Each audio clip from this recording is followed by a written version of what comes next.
사무엘하 4장 말씀인데요. 9절로 12절 말씀을 통해서 내 생명을 여러 환난에서 건지신 여호와라는 제목입니다. 이 신앙 고백은 다윗 왕의 신앙 고백이에요. 다윗이 일생을 돌아볼 때 여호와에 대한 신앙 고백을 하는데 그 결론이 뭐냐? 여러 환난 가운데서 구하신, 건지신 여호와라는 거죠. 다윗 왕을 여호와께서 여러 환난 가운데 있게 하시고 여러 환난을 통과하게 하시고 여러 환난을 통해서 건지셨어요. 그래서 다윗의 고백은 여호와는 나의 구원자이십니다 라는 신앙 고백입니다.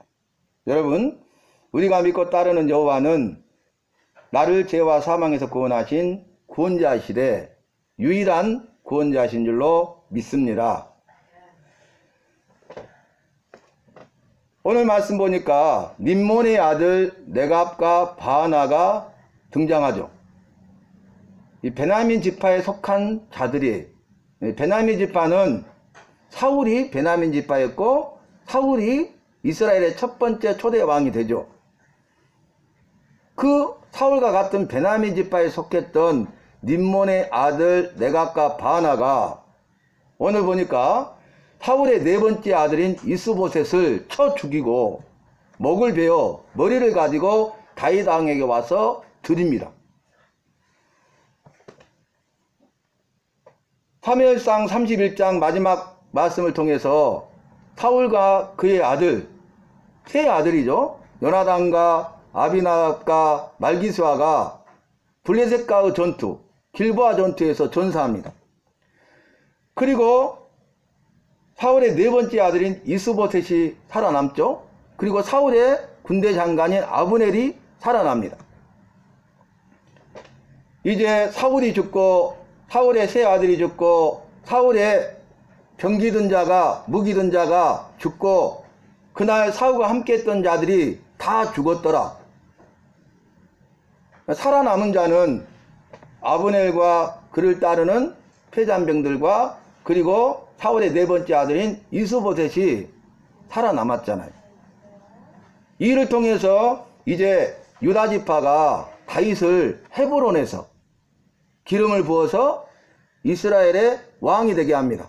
그런데 유다 지파의 왕이죠. 온 이스라엘의 왕은 아니잖아요. 이스라엘 지파는 12지파잖아요. 이때 살아남은 사울의 군대 장관 아브넬이 살아남은 사울의 넷째 아들인 이스보셋을 왕으로 추대합니다. 이스라엘의 왕으로 추대해요. 그래서 이제 사울의 집과 다윗의 집이 전쟁이 있었더라. 이 말을 더 쉽게 말씀드리면 구체적으로 무슨 전쟁입니까? 다윗과 그를 따르는 군대 장관 요압, 그리고 이스보셋과 그를 따르는 군대 장관 아브넬의 싸움이에요. 근데 이 싸움에서 다윗과 요압이 승리합니다. 유다가 승리합니다. 아브넬이 이 이스보셋을 죽이려고 하잖아요. 그래서 이제 다윗과 언약을 맺고 이 나라를 당신에게 돌리겠습니다. 이렇게 말을 하죠. 그런데 요압을 통해서 아브넬이 죽임을 당하고 이스보셋만 살아남았는데 이스보셋이 아브넬의 죽음의 소식을 듣고 두려워 떨었어요. 그리고 그날은 낮잠을 자는데 자기 침상에 누워서 잠을 자고 있는데 이때 이스보셋의 군대 장관 아브넬은 죽었고 그 밑에 있는 왼팔과 오른팔, 이 이스라엘의 군대 장관이 아니라 군대 지휘관인 네갑과 바하나가 오늘 이스보셋을 죽입니다. 밀을 가지러 온 듯 꾸며가지고 들어가 보니까 이스보셋 왕이 침상 위에서 낮잠을 자고 있는 거예요. 그러니까 네갑과 바하나가 이스보셋을 쳐 죽이고 목을 베어서 그 머리를 가리고 다윗 왕에게 와서 드리는 거예요. 오늘 말씀이 무엇이냐면 다윗이 이런 상황 가운데 네갑과 바하나에게 대답하여 이르되, 오늘 말씀이죠. 그게 뭐예요? 내 생명을 여러 환난 가운데서 건지신 여호와께서, 이런 신앙 고백을 해요. 나의 여호와는 어떤 분이냐? 내가 여러 환난을 당했는데 여러 환난 가운데서도 모든 환난 가운데 나를 건지시고 구원하신 여호와시다. 여호와는 나의 구원자시다.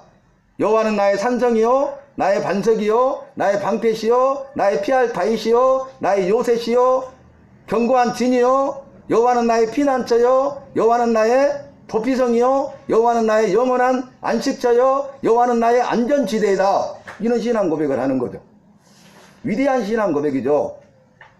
여러분, 다윗은 얼마나 많은 환난을 당했습니까? 자신의 죄가 아니죠. 사울왕이 다윗을 시기 질투해서 다윗을 죽이려고 하고 창을 던져 죽이려 하고 단창을 던져 죽이려 하고 또 군사를 보내 죽이려 하니까 그 사울의 아들 요나단이 피하게 하고 또 군대를 보내니까 사울의 딸 미갈이 다윗을 도망하게 하잖아요. 그리고 이제 그 들에 가서 숨고 숲에 가서 숨고 그리고 광야에 가서 숨고 굴에 들어가 숨고 이스라엘 전역에 도망을 다녀요. 무려 10년 동안. 그런데 이제는 이스라엘에 숨을 곳이 없어요. 그래서 그의 원수나라 적국인 가드의 아기스 왕에게 망명합니다. 그리고 거기에서 죽음을 당하지 않기 위해서 미치광이 행세를 하면서 자기 생명을 보존했잖아요. 그런데 절호의 기회가 주어졌다고 그랬죠. 사울을 죽일 수 있는 2번의 기회가 주어지는데 이때 다윗이 사울을 죽여버려도 아무 일이 없잖아요. 죽으면 10년 동안의 도망자 생활이 끝나고 다시 고국 이스라엘로 돌아올 수 있고 그리고 자기가 왕이 될 수 있음에도 불구하고 원수 갚는 것을 내게 맡기라 하신 여호와의 말씀과 명령대로 순종했습니다. 그래서 이 일을 통해서 여호와께서 기뻐하시고 사무엘을 통해서 말씀하시되 사울에게 사울아 너와 네 아들들이 내일 나와 있으리라. 사무엘은 이미 죽은 자잖아요. 그러니까 내일 전쟁에 나가면 죽는다고 말했어요. 최후 통첩을 한 거예요. 최후 경고한 거예요. 사울은 죄를 범하고 죄에 대해서 말씀하시고 회개하기를 촉구하면 핑계하고 변명하고 합리하면서 끝까지 회개치 아니하고 악을 행하여서 결국 여호와가 떠나버렸잖아요. 함께하지 않았잖아요. 그리고 오늘 최후 경고 최후 통첩을 했음에도 불구하고 그가 그러면 회개해야 되잖아요. 마지막이라도 회개치 않아요. 그리고 전쟁에 나갑니다. 그 다음날. 그리고 길보아 전투에서 비참하게 죽고 자살로 생을 마감하지 않습니까? 여러분, 다윗은 자신이 왕이 되고자 하는 사람이 아니에요. 여호와께서 다윗을 택하셨어요. 사무엘 선지자를 보내서 자신의 뜻과 의지하는 관계없이 머리에 기름을 부어서 왕으로 예비하여 선택하셨어요. 너는 앞으로 왕이 될 것이다. 그러면 이제 들에서 아버지의 양을 치는 목동이었던 소년 다윗은 고생 끝 행복 시작 아니겠어요? 신분이 급상승한 거죠. 그런데 그 이후의 삶은요 더욱 불행했다는 걸. 행복하는 것이 아니라 그 평범한 일상의 삶을 살아가지 못하고 여러 가지 환난을 당하게 되었고 죽음의 위기 가운데 있었어요. 그래서 오직 했으면 피하다 못해가지고 나중에는 이런 고백을 하죠. 요나단에게. 다윗이 말하기를 나와 죽음 사이에는 한 걸음뿐이니라. 가깝다는 거예요. 죽는 것은 가깝다는 거예요. 한 걸음뿐이요. 내가 한 걸음 옮기면 죽을 것처럼. 그런 위기 가운데 있어요.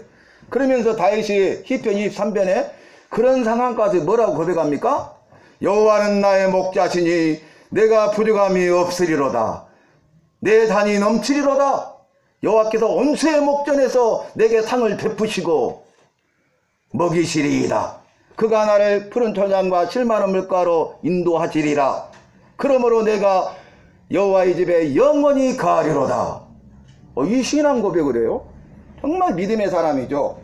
여러분, 말씀을 알고 말씀대로 행하는 사람은요 믿음이 생기는데 그 믿음이 점점 커지고 강하고 담대한 믿음이 되고 큰 믿음이 되고 죄를 이기는 믿음이 되고 여호와 하나님을 기쁘시게 하는 믿음을 주고 그 죄사함을 받는 믿음이 되고 구원받는 믿음이 되고 세상을 이기는 믿음이 되고 세상이 감당지 못하는 믿음이 되고 천국 가는 믿음이 되고 영원한 생명과 복을 받는 믿음이 되는 것입니다. 그래서 믿는 사람은 오직 믿음으로 말미암아 살아라. 그렇게 말씀하셨어요. 오직 믿음으로. 그래서 종교개혁을 일으킬 때도 슬로건이 뭐예요? 오직 믿음이에요. 오직 믿음. 우리는 여호와를 믿는 믿음으로, 여호와의 말씀을 믿는 믿음으로 살아야 된다. 우리는 성경으로 돌아가자. 말씀으로 돌아가자. 천주교가 타락해가지고 암흑시대였잖아요. 세상 역사에 암흑시대라고 그래요. 그 시대를 타락했어요. 이제 여호와를 배반하고 우상숭배의 죄를 범하고 성적으로 타락하여 성적인 죄를 범하는 악한 자들이 교황과 추기경들과 그리고 신부와 수녀들까지. 그래서 말씀드린 대로 고아원이 얼마나 좋아요? 근데 고아원의 시작이 뭐 때문이었어요? 수녀들이 아이를 가졌는데 다 지워버리잖아요. 그런데 살아남아서 태어난 아이들이 너무 많으니까 그 아이들을 수용할 수가 없어서 고아원이 생긴 거예요.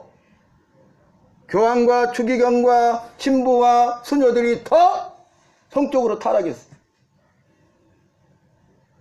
그래서 소망이 없어요. 말씀하고 전혀 상관없는 삶을 살아요.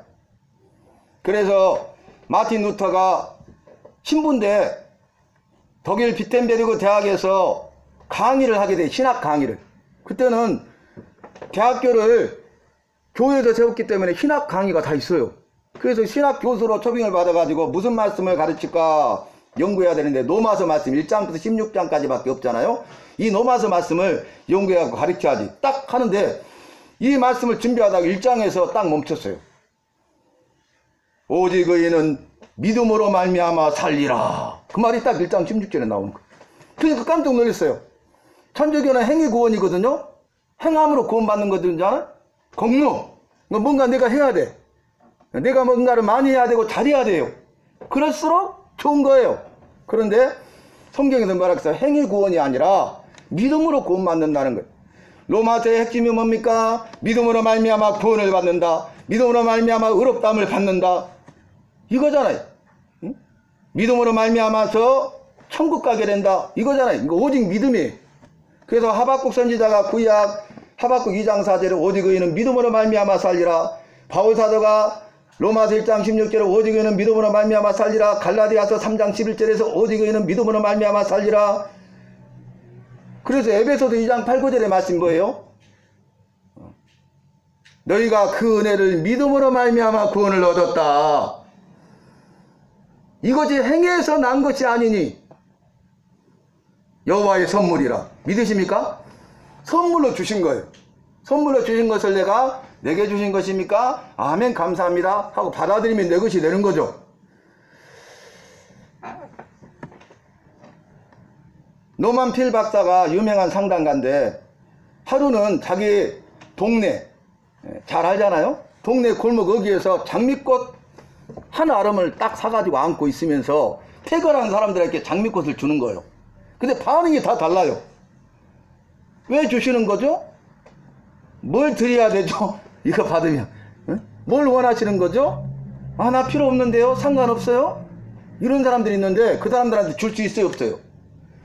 선한 의지로 그 수고하고 퇴근하는 사람들의 기쁨을 주고자 하는 마음 때문에 자기 돈을 들여가지고 장미를 사가지고 한 송이씩 탁 안녕하세요 하고 수고하셨네요 하고 주는데 받아들이지 않는다는 거예요. 그런데 정말 저한테 주는 거예요. 너무너무 감사해요 하고 받으면 그 사람 것이 되죠. 바로 이와 같아요. 믿음은 바로 이런 거예요. 우리가 할 수 있는 것이 아무것도 없어요. 그냥 우리가 선행으로 구원받는 것도 아니고 우리의 의로움으로 구원받는 것도 아니고 과학으로 구원받는 것도 아니고 기타 타종교로 구원받는 것도 아니에요. 내가 무엇을 해야만 구원받는 것이 아니에요. 죽을 수밖에 없는 지옥천국을 받을 수밖에 없는 나에게 살 수 있는 길을 주셨는데 그의 아들 예수 그리스도를 나 대신 죽게 해서 구원의 은혜를 약속해 주셨잖아요. 내가 구원해 주겠다고 2000년 전에 그 약속을 이루셔서 그의 독생자 예수 그리스도를 보내주시고 십자가에 못 박혀 죽으심으로 내 죄값을 대신 지불하시고 자기 생명값 피값을 지불하시고 나를 죄와 사망에서 구원하셨잖아요. 그 사실을 내가 믿습니다. 그러면 되는 거예요. 이번 주 화요일날 최덕자 성도님 주님이 부르셨어요. 그래서 제가 한 달 전, 한 달 보름, 한 달 좀 넘었죠. 그때 계속 날마다 전화가 가서 기도해 주세요 목사님 기도해 주면 그렇게 좋아하시고 또 죽음의 위기 가운데 여러 번 생명을 지켜주셨잖아요. 근데 술 담배를 너무 많이 하셔가지고 신장 투석을 해야 됐었고 신장 투석하면서도 술 담배를 또 못 드실 생각이 들면 또 드시고 가지고 독소가 쌓이니까 아무것도 못 드시고 다 토해버리시고 물도 못 드시고 그 다음에 똥물이 올라오면 돌아가시잖아요. 그런 경우에 우리가 합신기도 해갖고 한 7번인가 다시 회생하셨잖아요. 근데 한 달 전에는 전화해갖고 저한테 그러는 거예요. 목사님, 제가 죄를 너무 많이 지었어요. 제가 죄인이에요. 제가 물어보도 않은데 자기 죄를 고백을 하더라고, 저한테. 그래서 우리 주님이 일하고 계시구나. 그래서 제가 기도해드리고 기도하십시오. 그랬더니 제가 자꾸 말씀드린 대로 주님, 나는 죄인입니다. 나 같은 죄인을 죄와 사망에서 살려주신 것을 감사합니다. 천국 가게 하시니 감사합니다. 예수님 이름으로 기도합니다. 아멘. 그러는 거예요. 응? 지난주에 통화를 하는데 기도해 보세요. 그랬더니 주님 살려주세요. 살고 싶어요. 고통받고 싶지 않아요. 아프고 싶지 않아요. 주님만이 나를 살려줄 수 있습니다. 예수님 이름으로 기도합니다. 아멘. 이렇게 기도하시는 거예요. 그랬는데 수요일날, 화요일날 제가 교회에서 말씀 준비하고 있는데 9시 50분에 오전에 거기 요양병원 행정부장님한테 전화가 왔어요. 어저께까지 기력은 있었는데 갑자기 기력이 세가지고 정신이 혼미해져 간다고 목사님 기도해 주시라고. 그래서 주세 카톡방에 합심기도 올리고 있는데 12시 10분에 주님이 부르셨어요. 세상으로부터 버림받고 가족들에게 버림받았어요. 10년 전에 최석조 성도님 만났는데 술, 담배만 하고 엉망해. 일사후퇴 저리 가라요, 집이. 그런 정말 열악한 환경 속에 폐인으로 계시더라고요. 그런데 그분을 만났는데 믿음 생활하고 점점 변화되고 이 변화도 예수님을 영접하고 구원받았잖아요. 요양병원에서 어떻게 찾아봤고 연락해가지고 그 누나한테, 친누나한테 연락이 닿았는데 나는 몰라요, 알아서 하세요. 이렇게 포기해버려요. 그래서 장례식장은 돈이 안 되니까 해가지고 여기저기에서 스카이 장례식장에 이제 무용고로 서류 신청하면 국가에서 70만원 나오니 그 선에서 좀 해줘라고 하면서 운구에서 냉동 보관하고 그 다음날 수요일날 제가 12시에 가서 바른 예배 드리고 해가지고 하잖아요. 주님이 부르실 때가 있다는 걸. 오늘 보니까 내각과 바하나도 죽잖아요. 이스보셋이 죽었죠? 내각과 바하나도 죽었어요. 너희가 악한 자로 죄 없는 자의 피 흘린 것에 대하여 내가 심판한다는 거예요. 네가 지은 죄에 대해서 심판하신다는 거예요. 내 죄 때문에 나는 지옥 천국을 받을 수밖에 없다는 거예요. 그런데 왜 너네입니까? 나 같은 죄인을 위해서 구원의 은혜를 약속하시고 그의 아들 예수 그리스도를 대신 죽게 하시기까지 나를 사랑하셔서 나를 죄와 사망에서 구원해 주셨고 내가 왜 은혜입니까? 예수님을 믿게 되었다는 것이 은혜예요. 그래서 그 믿는 자는 구원을 받는 거죠. 이미 구원이 임한 것입니다. 주님 앞에 섰을 때 구원이 완성됩니다. 우리는 약속 어음을 받은 거예요. 이미 보증수표를 받은 거예요. 때가 되면 은행에 넣으면 돈으로 그대로 오잖아요. 때가 되어서 우리가 죽음 이후에 주님 앞에 서면은 그대로 오는 거예요.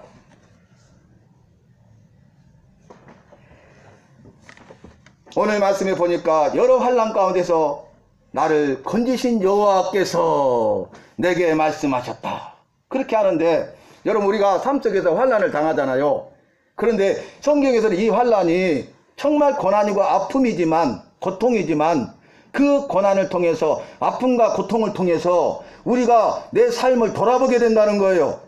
잠시 멈춰서 내 삶을 돌아보게 되는 거예요. 잠시 멈춰서 말씀에 내 삶을 비춰보는 거예요.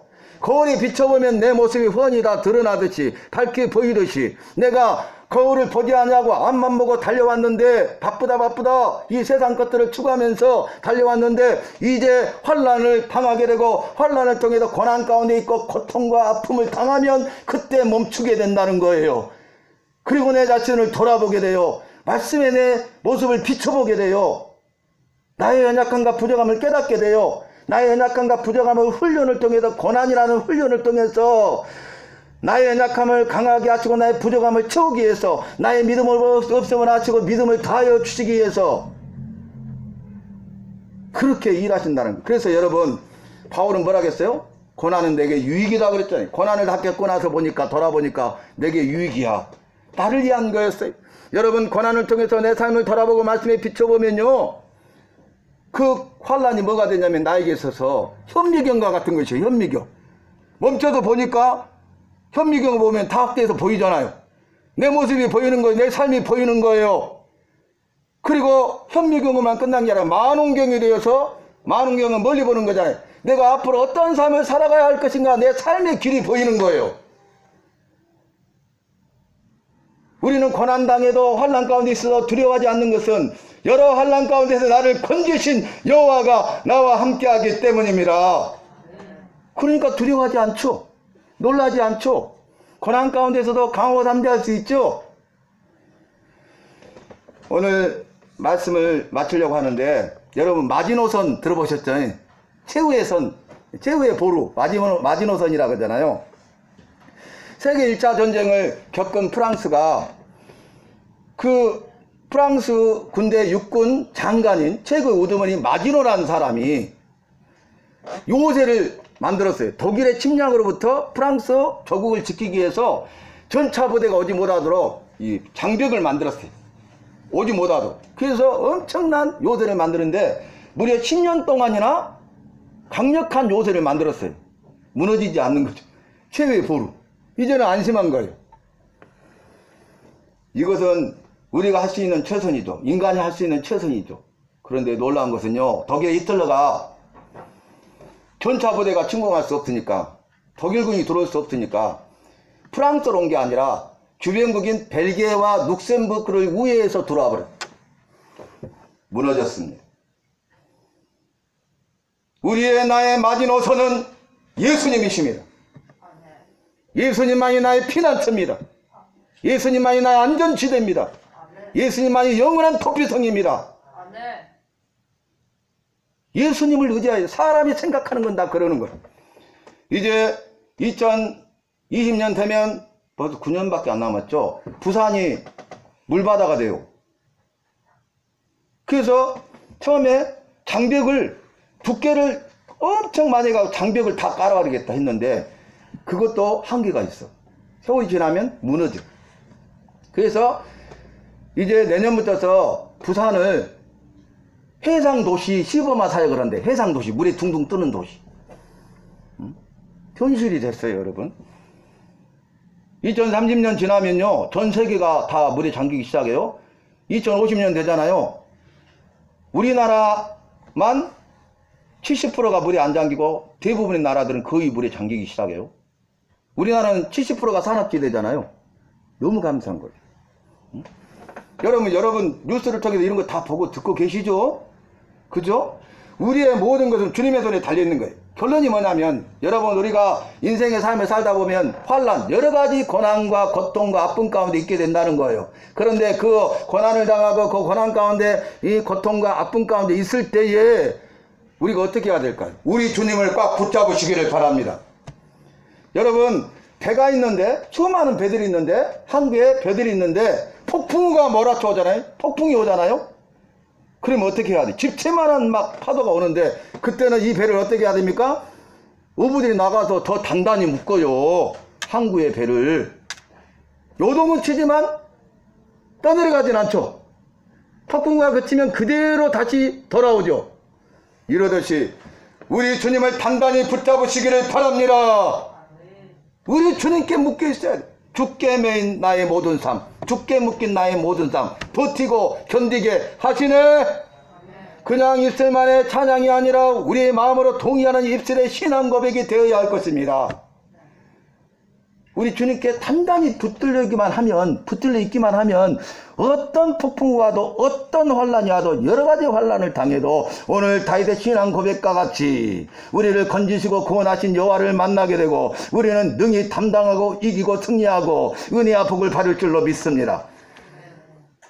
그래서 이 믿음이 중요한 거예요. 그래서 믿음으로 살아라는 거죠. 정말 우리 주님이 세우신 교회가 너무 감사한 것이, 제가 앞에서 이렇게 주일 예배를 드리면서 인도를 하면서 여러분들이 깨어서 주님 바라보고 박수하고 찬송하고 이런 것들, 예배 드리는 것들, 주님 앞에 또 준비해서 기도로 은혜 받게 하고 도전 받게 하고 이런 모든 예배 한 시간 한 시간이 너무 귀하고 복된 거예요. 감사하게도 우리 찬양팀이 결성이 돼서 지금까지 찬양팀장인 우리 오미성 성도님을 중심으로 찬양팀이 찬양을 통해서, 악기를 통해서, 우리 목소리를 통해서 주님을 높여드리니 우리 주님이 얼마나 기뻐하시겠. 이곳이 천국입니다. 천국 잔치가 베풀어진 것입니다. 천국의 기쁨을 맛보는 것입니다. 또 우리 미디어 팀이 있어서 우리 미디어 팀 많지도 않은 정예부대 세 사람인데 이상미 팀장님을 중심으로 우리 정근배, 홍계성 형제가 팀원이 돼가지고 이렇게 예배 협력하고 예배를 돕고 그러니 너무너무 감사하고 또 우리 예배 전도팀이 결정이 되어서 이옥자 팀장님과 조승희 성도님, 박예경 사모님, 김서연 어린이, 조정래 권사님 예배 전도팀이 그래서 예배를 돕고 또 예배 전에 주보를 돌리면서 전도하고 이런 일들을 할 때 우리가 꼭 많은 일을 해서가 중요한 것이 아니고 꼭 잘해서가 중요한 것이 아니고 우리 주님 안에서 어린아이 같은 그런 믿음과 신앙을 가지고 말씀에 따라서 우리가 순종하여 행할 때 우리는 주님이 우리를 보시고 기뻐하시고 은혜와 복을 주실 줄로 믿습니다. 제가 결론의 말씀 하나를 딱 말씀 묵상을 통해서 선택했어요. 잘 들어보세요. 시편 4편 8편 말씀인데 내가 평안히 눕고 자기도 하리니 나를 안전히 거하게 하시는 오직 여호와시라. 아멘. 다시 한번요. 내가 평안히 눕고 자기도 하리니 나를 안전히 거하게 하시는 이는 오직 여호와시니라. 그런 신앙 고백으로 사십시다. 어떤 폭풍이 와도 코로나보다 더한 것이 와도 여러분 우리는요 평안히 눕고 자게 돼. 왜요? 나를 안전하게 거하게 하시는 여호와가 계시니까. 나를 안전하게 하시는 분은 오직 여호와라고 신앙 고백하는 자에게는 우리 주님이 함께 하시고 힘과 능력을 주시고 능히 감당하게 하시고 감당할 수 있는 힘과 능력을 주시고 모든 필요와 쓸 것을 주시고 승리하게 하시고 은혜와 복의 주인공이 되게 하실 줄로 믿습니다. 주님의 말씀에 따라 오직 믿음으로 살게 하여 주시옵소서. 내가 평안히 자고 눕기도 하리니 나를 안전하게 하시는 이는 오직 여호와심을 믿습니다. 내가 믿습니다. 남은 일생 믿음 안에서 죽게 묶임 바되게 하시고 죽게 묶인 나의 삶 버티고 견디고 승리하게 하여 주시옵소서. 예수님의 이름으로 축복하며 기도하옵나이다. 아멘.